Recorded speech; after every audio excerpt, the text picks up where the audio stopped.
2, 1. And of course, when you hear that sound, it is court in session with me, Elk, and co-host. This is Keelan Phillips, Avenger Only One. Keelan, the first thing up. Well, you know the Bay now at semifinal stage. And I wanted to do a real deep dive into, some metrics and some statistics about, players and leaders and that sort of stuff. So I can let you start. The Bay now is down to 4 teams. Well, we always knew the 4 teams. What was surprising was Pinelands got beat in the last game. I found that very interesting because it meant that if Pinelands won that game, they would have had Bulls in the semifinal. Bulls winning the game means that now Celtics have, now the Celtics are, they got Pinelands. So it has been a very interesting season. The unfortunate thing is that the 4 was the 4 from the first round. So yeah, so tell me, what do you think about this Bay Premier League? And don't be biased, I know you from Bulls. Yeah, I just said you had the top 4 and the bottom 4. We talked about it for the entire season. I got some stats on like league leaders and stuff like that throughout the season. JU led the league in scoring at 24.9 points per game, but Rashi led in total points. Because I think JU missed 1 or 2 games. Yeah. So Rashi led in total points. Simeon led the league in 3-pointers made and percentages. Right?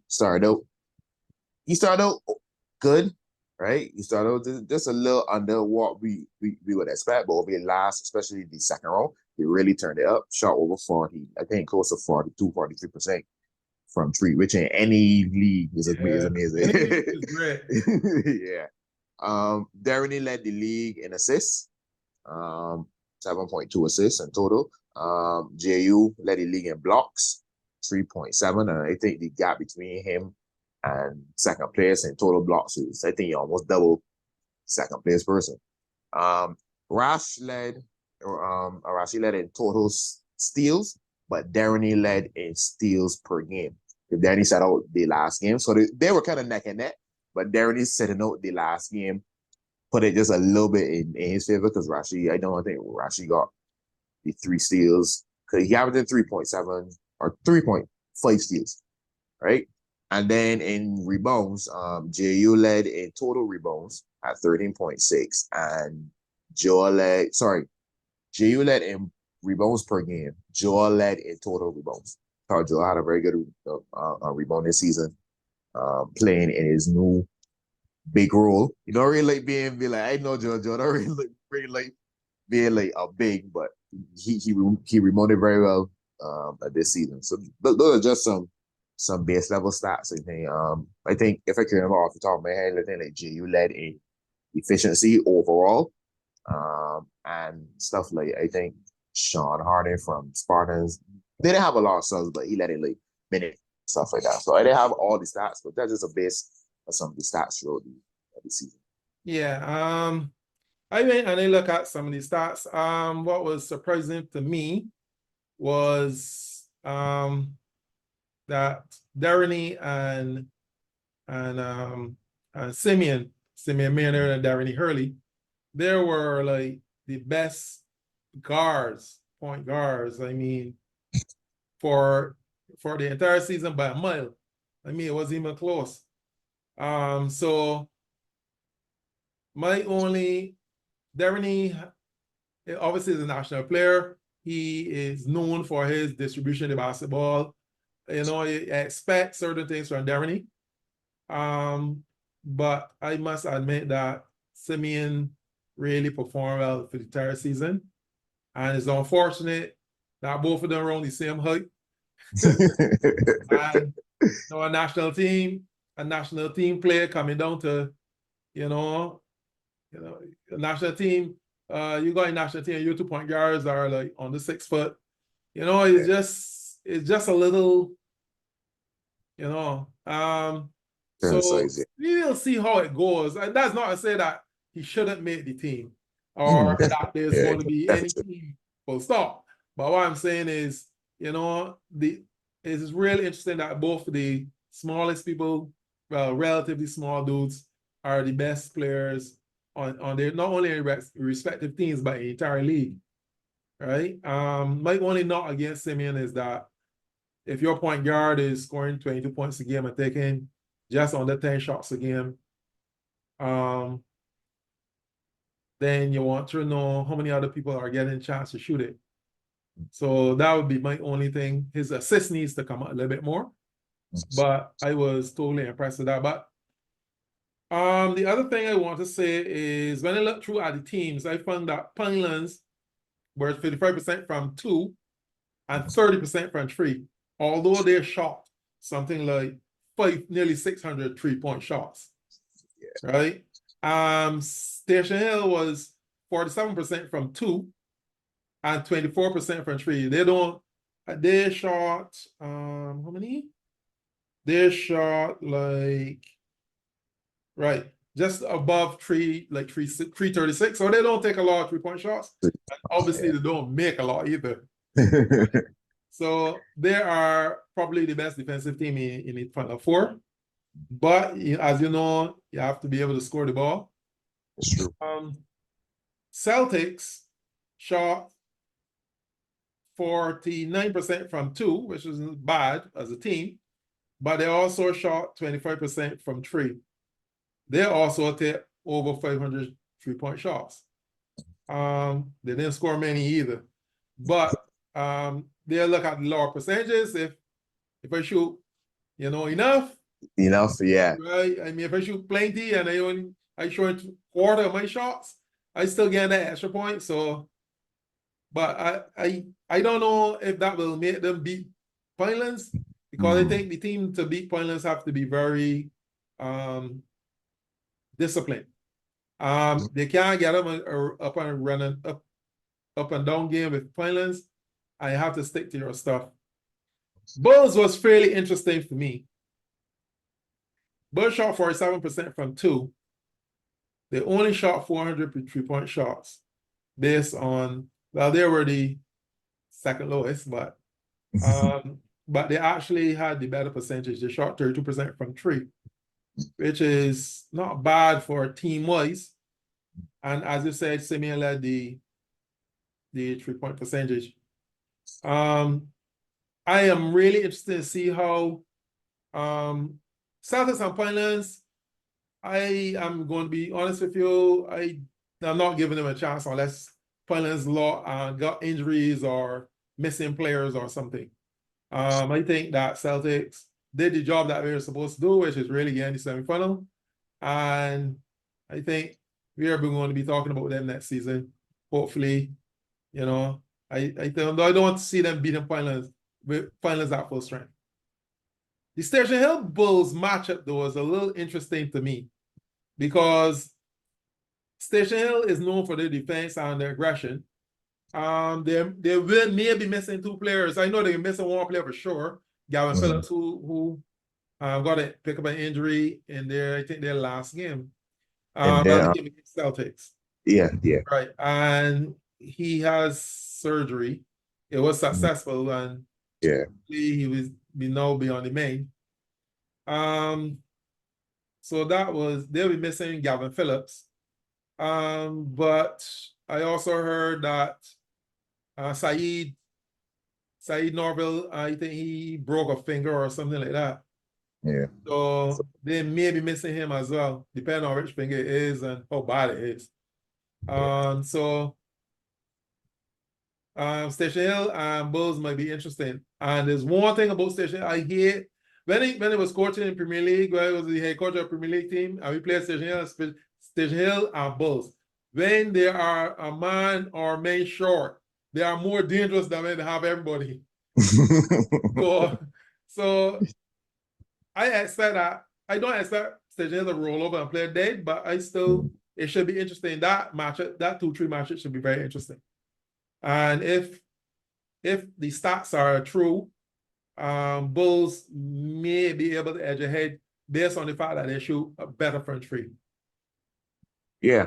In terms of the head-to-head, I can talk about Bulls and Cavs first. Interesting enough, both of these teams played each other 4 times during the season and the President's Cup, right? A lot of the Bulls and Cavs game were very close. A 2-point game, a 2-point win, by Cavs in the first game, a 1-point game win in round 2. The biggest game was a Bulls 12-point game in the first leg of the President's Cup, and then a 4-point win from Bulls in the second leg. So relatively, and it's interesting because in those matchups, some players were missing. Like Deroni didn't play in the semis against Bulls in the President's Cup, and then the games that he then played, it was a very close game. So you don't know which way it could go in terms of if he's a fan or whatever. Obviously, I expect Bulls to really pull this out, but it should be a good Bulls.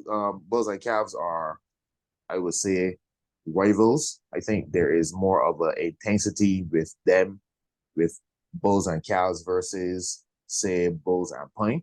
I think it's a more of a respectful rivalry with Pine. Not saying that you don't respect Cavs or whatever, but it's more of a slight rival when it comes to Cavs. Those matchups are always fairly intense. In terms of the Pine and Celtics series, yeah, the stats don't, the results are not in Celtics' favor at all. The closest margin of defeat, it was 0-4. The closest margin of defeat was 17 points. You got a 27-point win for Pine, a 28-point win for Pine, a 31-point win for Pine. So the numbers are not in Celtics' favor in terms of the matchups.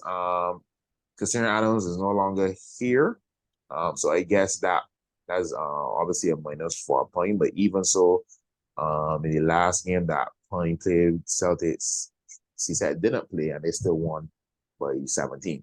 So I think Pine will get the job done against Celtics. Obviously, if you could get it done in 2, for both of these series, if the longer a series goes on, yes, it's only 1 extra game. The longer a series goes on, you don't know what can happen. An injury might happen, fatigue, all those stuff. So I'm pretty sure Pine would like to get this series over as quickly as they can, and then prepare for possibly the finals between either the two, or would be between Bulls and Cavs.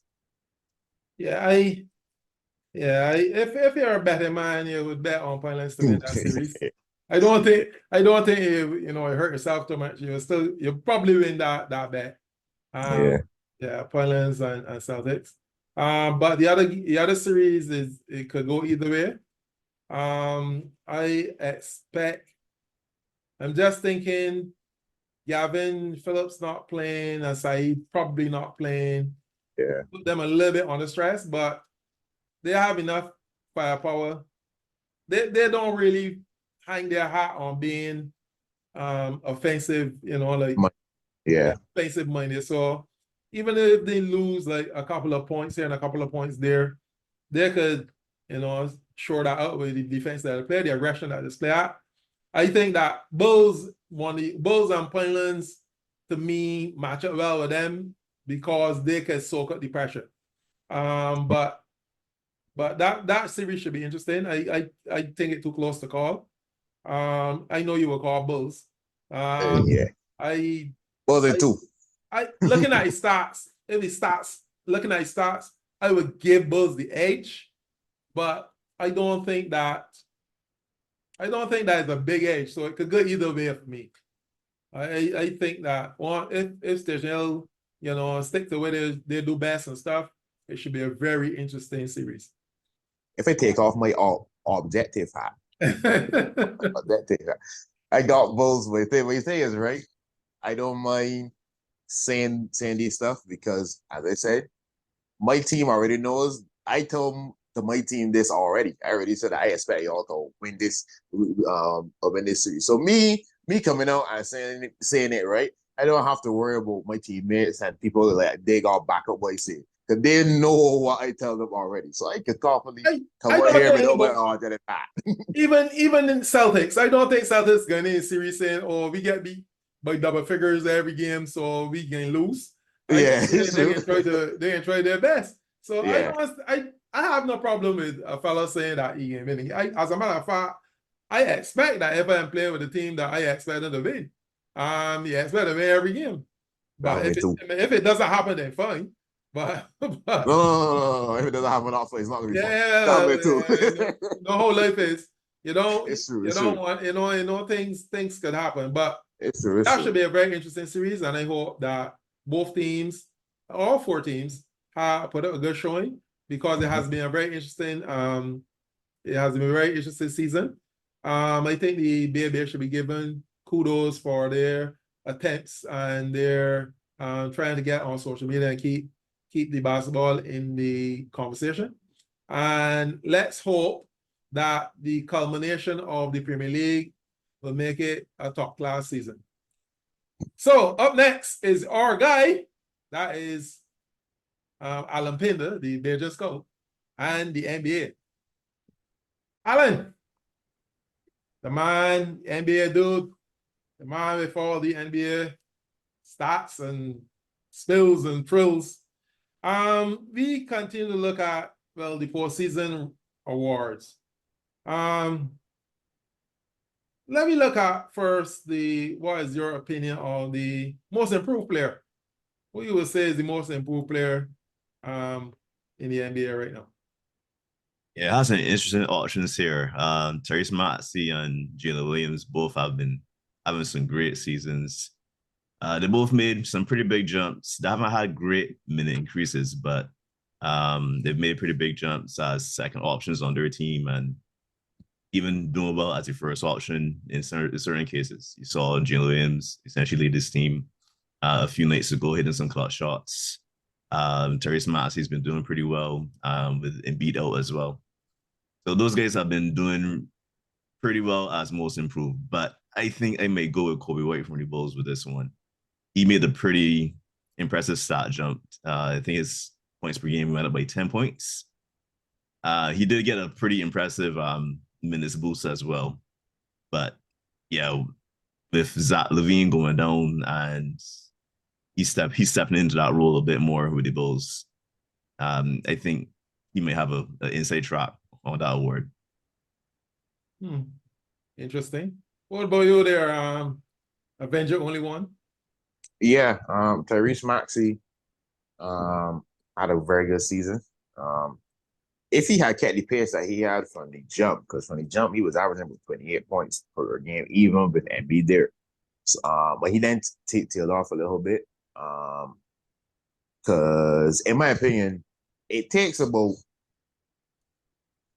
20, 30 games for like people to like obviously the scouting report is out on him, yes, right? But there's a slight adjustment when like at first when MB goes down and like you are the main focus, right? It'd be a big difference when people game planning for Embiid, right? And he excelling as his second option, and then know with Embiid though, it's a little bit different when the defense is geared towards you, right? So he slowed down a little bit in that aspect, but he still had a very, very good season. Another shout out that Alan didn't mention, Jalen Johnson, right? Not really talked about a lot from the Hawks, but he had a fairly big jump in terms of his stats. And honestly, because I'm a Duke fan, right? So I didn't think that he could make this jump or like he could be this productive. I thought that he would have probably be a role player coming out of Duke because he was highly touted at Duke, yes, but then like he dropped to like his draft position dropped. I think he was in the 20s, if I'm not mistaken, when he got drafted. So to then now have a season very young, and up until DeJounte's recent stretch, it could be argued that he was the second most important Hawk player after Trey. I think he had a very good season. But I agree with Alan. Kobe White. Like Kobe White, I honestly thought that Kobe White at max would have been like a six-man type of guy off the bench, but he has been very good this season. Zach LaVine out, and he has taken the challenge of being that second scorer on the team along with DeRozan. And actually, obviously the Bulls still looking to trade Zach. It makes next year fairly interesting in terms of Bulls, regardless of the direction that they go, because if they keep Lonzo, well, they have Lonzo come back. You can actually play Lonzo and Kobe White together, right? Because of their ability to actually shoot the ball and play our ball. So like you could play them together. If you want to move Lonzo and Zach, then you have Kobe White as a main guard and stuff like that. So I think he had a very good season, and that would be my most important. Yeah, so I can't disagree. I can't disagree with any of the points. So let's go then to something like Rookie of the Year. Now, Rookie of the Year was like I think it was I think what we did was we built it. It came out in a will for Wemby. I mean, by the time that he got drafted, everybody said, okay, well, he's going to Rookie of the Year. And then it started with him, and actually Chet was out playing him for first 10 games or so. They look neck and neck, and everybody started saying, oh, Chet ain't looking too bad at all. But then you really saw the real Wemby. I mean, Wembayama, he's going to be, if he doesn't, and you don't want it to happen, but if he doesn't get hurt, any major injury or anything, he's going to be a real problem. I see he do something. I see he dunk on somebody. I mean, like he was not even close to the ring. He was so far from the ring. I mean, when the man dunked the ball, he don't that. So, but his stats has been good. He played well against good teams. And he is not just playing like you see a fellow game, good stats because he's playing in a bad team. I think he would get his good stats, don't care which team he playing. So I think he would be Rookie of the Year. I don't know, but I would put that to you, Alan. What do you think? Yeah, just like you said, early on the season, Chet, well, Wemby wasn't playing as well. I mean, he was still playing very well for a rookie, but he wasn't quite hitting his stride. But yeah, around mid-season or so, particularly once he started to play center position for the Spurs, and Spurs decided to play their point guard instead of Jeremy Shohan. It just set in. It became inevitable. He was definitely the cream of this rookie class. He's playing extremely well. Particularly recently, he's just improved dramatically from early on in the season to where he is right now. So yeah, I think he's going to be a clear-cut Rookie of the Year. But yeah, Keelan should have an even better idea of his improvement. He probably watched a little more closely than he would have over the last few months for sure. Guys. Okay, guys. okay. We can allow you to talk for about 5 minutes now. Guys, let me tell you what really happened, right? Wemby was the most hyped prospect ever, right? So it can't be too overwhelming. So we had to let Shohan play point guard, let Chet get a little hype and when they create a little drama for it. Yeah, that's a little bit of drama. Then Wemby was like, all right, we done with this now. Let me show you who the real Rookie of the Year is. But all those to say, I thought Chet had a very good start to the season. As you said, Wemby, I think he had a little bit of an adjustment period. I mean, yes, Chet didn't play the first year, but he was still in the league, right? He had film, he had an idea of how the league plays. So I think he wasn't really, I think like coming out the gate, he had a better understanding of how the league went. But so Wemby was just adjusting, and as you said, as Alan said, putting Trey Jones in the starting lineup, moving Wemby to center, right? I think that really opened up his game even more. And Pop allowing him to play, right? In terms of just letting him do whatever on the court. Like, I don't know if people really watch the Spurs, but Wemby is essentially, especially to start, he was allowed to do whatever, to see what his ceiling is. Like, what could he do on the court offensively, defensively. It wasn't really a set, like, oh, we can run this play. It was just letting him kind of run free, right? I know it's a little bit more structured. They have certain players for him in terms of getting the ball in certain spots. And by allowing him to just really play, like, I saw something, like, he was shooting like 40-something% from like pull-up threes. And that's as a center. Right? Like, if you shoot that as a guard, that's crazy. But 7'4", yeah. So I think that the biggest thing about Wemby at first, right? He was saying, okay, whatever. But no, he's playing so well. No, we are comparing, there are people who are comparing his seasons to the greatest rookie seasons ever. Right? They're comparing him to David Robinson, Tim Duncan, Jordan, all those players in terms of the best rookie season ever. And the thing that he has slightly over all of them is his age. He's the youngest between them by far. Because obviously by then, players came in the league a little bit more seasoned, 3, probably 4 years in the league. So they came in like 22, 23. Then we turned 20 in the middle of the season. And he's also playing the least amount of minutes between them, but yet his stats are very comparable, right? So I think the sky is the limit, or as Jordan once said, the ceiling is the roof.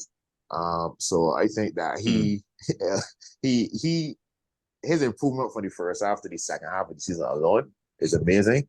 So long story short, it's going to be a award. Yeah. Next. Yeah, I don't see anybody arguing that point. Yeah. What's the next award we're going to be looking at? MVP? We can look at DPOY for a little bit, defensive player of the year. So that was another interesting thing, the defensive player of the year.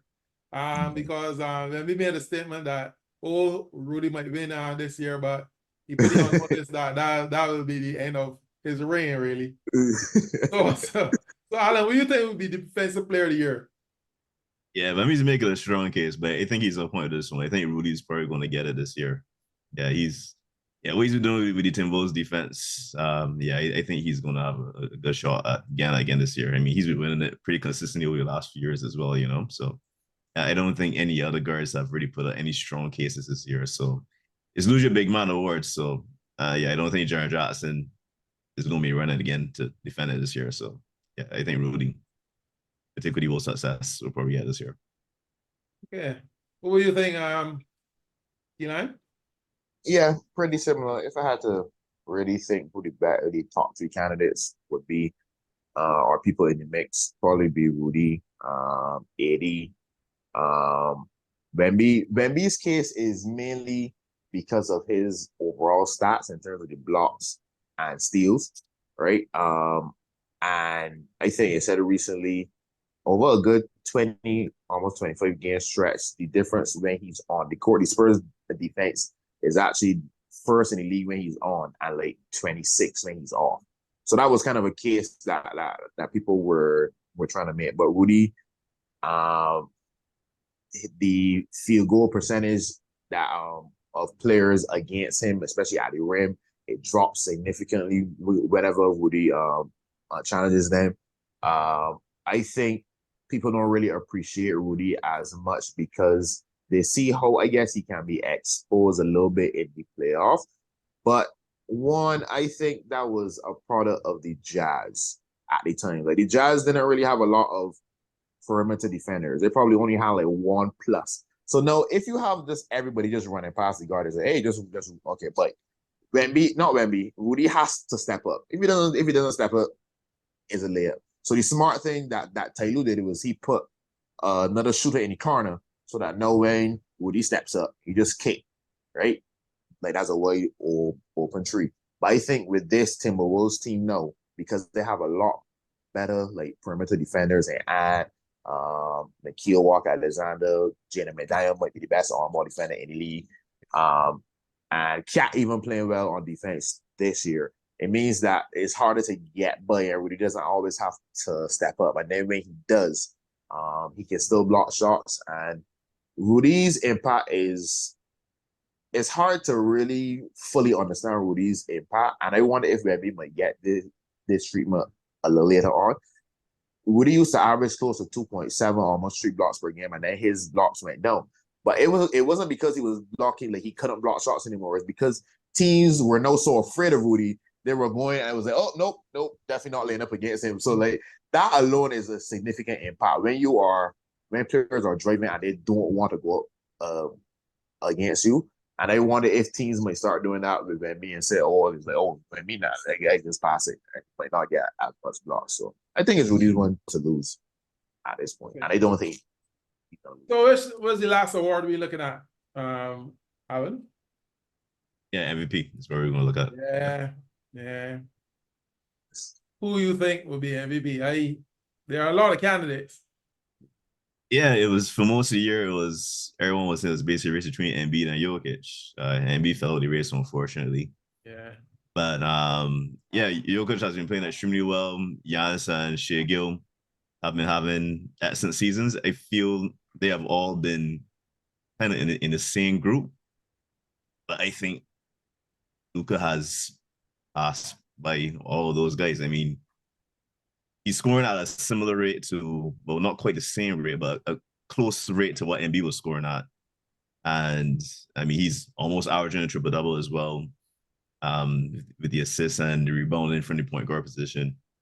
And his team is doing pretty well right now. The Mavs, I think, are 5th in the West, and they could potentially threaten to get up to 4th.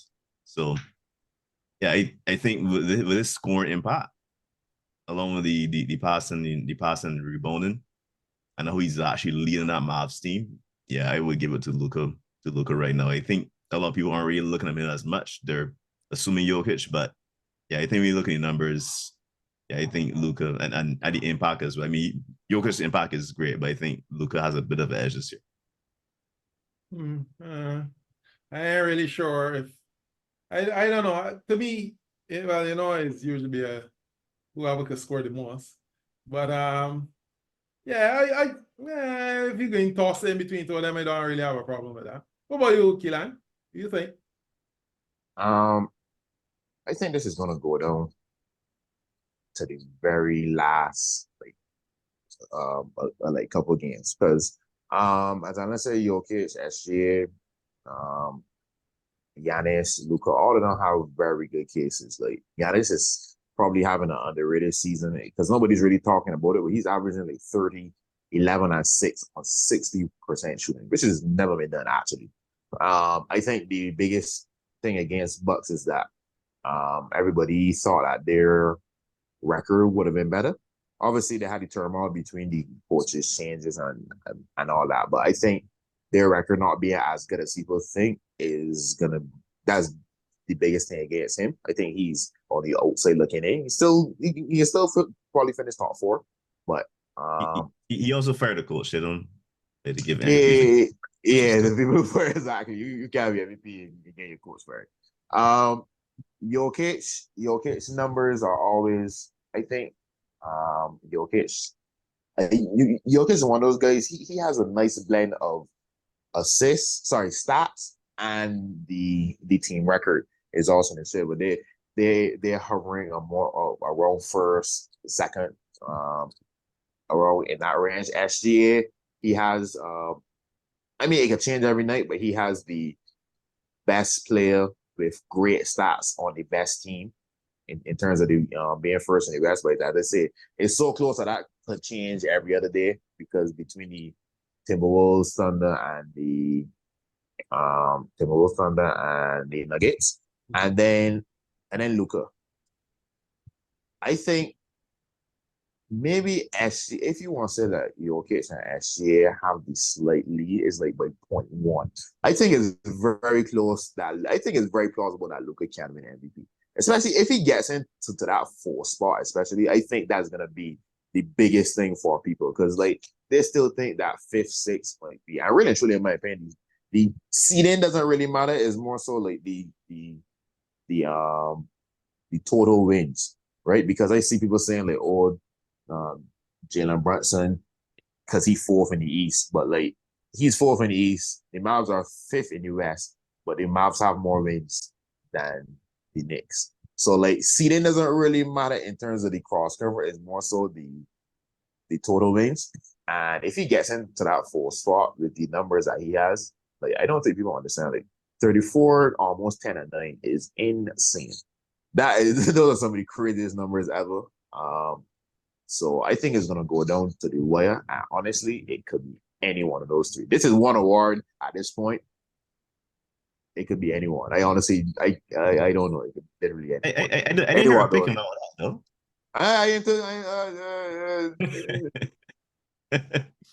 Well, we'll see. The guys on the fence.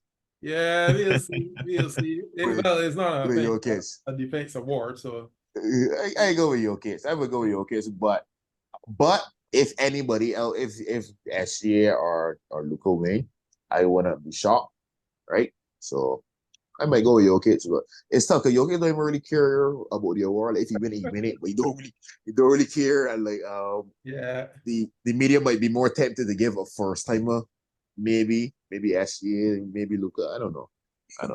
But yeah, in this age of load management, so I like that. I think Luka's averaging maybe close to 30 minutes a game as well. Yeah, he's there and he's playing and he's met the games limit already. So yeah, on a qualified too. Yeah. Well, that is it for the awards in the NBA. You know, it's coming down to the playoffs, and you know they got some teams. Right now, there's a battle between Houston and Golden State for 10th position. Never thought I would have been saying that, making that statement. But yes, the Houston Rockets have been 9-1 in the last 10, and I think the Golden State Warriors are 6-4, but they also won the last 4. So they gotta keep winning because you know the Houston Rockets is right there. However, as you know, we cannot go without having our pick 5. And tonight, the pick 5 was last week was, well, you were short. You weren't here. You were on assignment with trying to get the Bulls to beat Pinelands. Your assignment was successful. But I think Alan got 3 out of 5 and I got 2 out of 5, and we will discard, you know, and discard last week. This week though, we start with on Tuesday. New York at Miami. This should be a cracker-jacker. New York at Miami. Miami play a little better. Yes.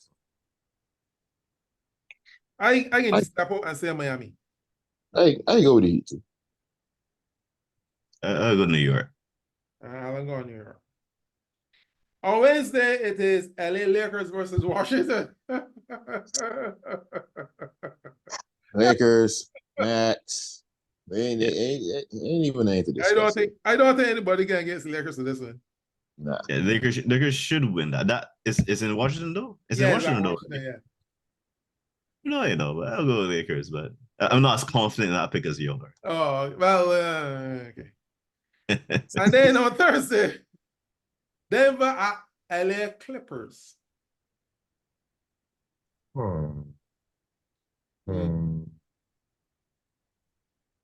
go with Denver. Oh, you going with Denver? I'm going with Denver. What about y'all? What about you, Keelan? I ain't going with Clippers because I'm not sure if Jamal Murray is going to be back for that. So I am with Clippers. I don't know who to go for, but I do not, as a LA Lakers fan, I cannot vote for the Clippers. I'll go without saying. Those are my neighbors.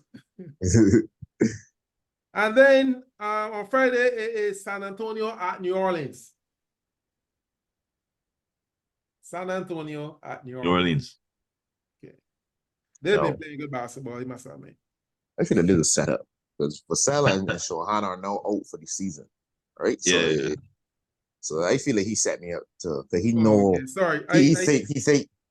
he think that I'm always gonna pick Spurs, but guess what? There's where they can trade. I think it's really Okay, let me see. Trick me then. I still picking Spurs. I can't even say it. And then Let me finally go. on Saturday. Yo, officially on tight mode, no, but hey. Yeah, it makes sense. DBA, Season almost finished. The final one is Detroit at Brooklyn. Detroit at Brooklyn. Battle of the mids. I can go with Nets. You want to go with I say the Nets. Nets? Or you give me Nets? Yeah. What about you, Alan? I get Pistons a little love. What's that? You go Pistons a little love. Oh, you're getting Pistons a little love. Is this an April Fool's joke? I ain't give Pistons a love. I mean, like, shoot.